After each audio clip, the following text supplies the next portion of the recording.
Welcome back to your latest industry and action-packed video from a big announcement with Airbus, a new Airbus order soon, and bad news for Air New Zealand.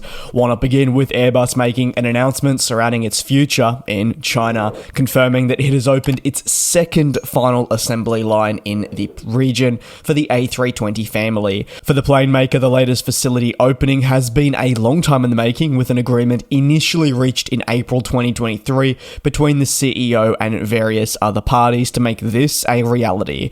With the opening, the expectation is that preparations for the first aircraft will now continue to move in the right direction, leading to the whole operation of the facility opening targeted for early 2026.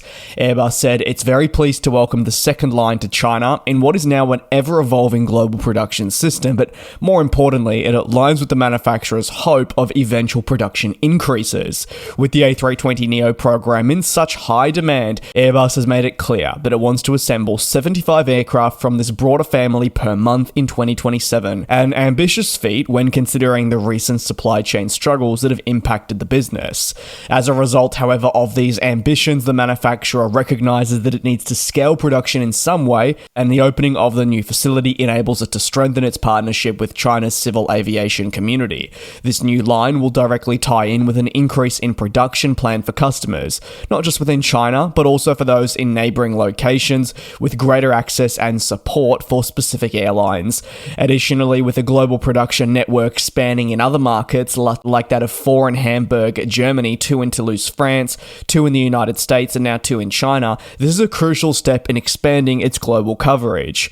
For Airbus, the opening of the second and newest final assembly line in China is a milestone, marking the company's initial entry into the country in 2008 and an establishment of its first, remember at the time, production line outside of Europe. Since Airbus was able to open this facility, it says it has delivered over 780 of your A320 family aircraft. The expectation is this number will continue to grow with time, especially as there are many new aircraft orders planned from China in due course. No doubt this helping make all of that a reality. In frustrating news for Air New Zealand, well, the flag carrier now expects a first half loss. The carrier, which is predicting a pre-tax loss of around 30 to 50 million for the first half of the financial year, is facing increased pressure due to rising costs and what it describes as softer demand in key markets. Air New Zealand initially stated that its guidance did not anticipate weaker revenue, which, when combined with the continuously increasing operational costs, does go on to spell trouble for the business. This reporting followed the airline's ability to see a jump in capacity year over year as it sought to increase its flight schedule. This doesn't, however, always correlate and transition to solid financial performance. Areas such as the domestic economy and slower travel to the United States have negatively impacted bookings. With key markets experiencing a revenue impact, there are further complications to be had. Air New Zealand had previously warned of the impact that other US airlines expanding into New Zealand would have on it several years ago, as those companies like United Airlines have enhanced their schedules and offered more compelling flights alongside better onward connectivity options. This is where the flag carrier has suffered. Air New Zealand has other end-of-lease commitments amounting to approximately 20 million for 2 short-term planes, and away from that, it has other end-of-lease obligations that were also not part of their original estimates. Rising costs have continued to be a struggle for airlines right across the industry, who have been tasked with finding ways to manage these increases and continuing to turn a profit. That is easier said than done for a lot of businesses.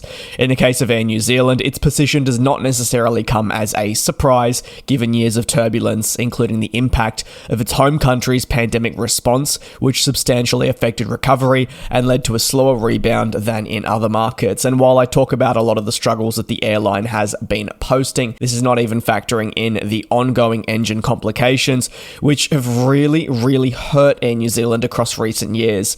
Remembering this is not its first rodeo in terms of battling engine issues, it has become all too familiar with this over recent years, and say with that continuing in the next few years, it's something that they're going to have to get used to and continue to mitigate the impact on passengers and finances.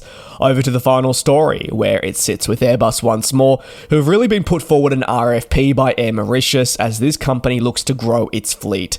The airline confirmed the RFP in a recent filing, stating that what is known as a request for proposal Global aims to select a service provider that can deliver a successful scope of services through its aircraft family. Air Mauritius states that it has been studying various fleet options, which are based on its existing network, in order to determine what the future fleet plan will look like.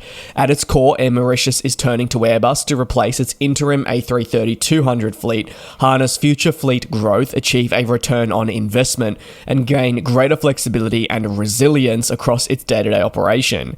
Air Mauritius has already taken on the A350 and even the A330neo. It's now directly seeking aircraft types that would benefit it moving forward, including the wide-body programs that I've just mentioned, even narrow-body aircraft as well. What will occur now is a review and analysis will be conducted to determine what the operating fleet should look like moving forward, with a particular respect to what the planned network will look like with the future fleet. Next, there will be assistant programs launched to develop what will be known as a campaign strategy that will leverage partnerships with aircraft and engine manufacturers to try and secure the best possible deal. Remember that this is an airline which has struggled at its core for now quite some time, and it is navigating many obstacles and trying to rebuild from the many misfortunes that were put on it via other management. So I'd love to hear your take down below in the comments on today's industry recap. Thank you very much for your support here on the channel. It certainly does mean a lot. Take care, be safe, and I'll see you tomorrow.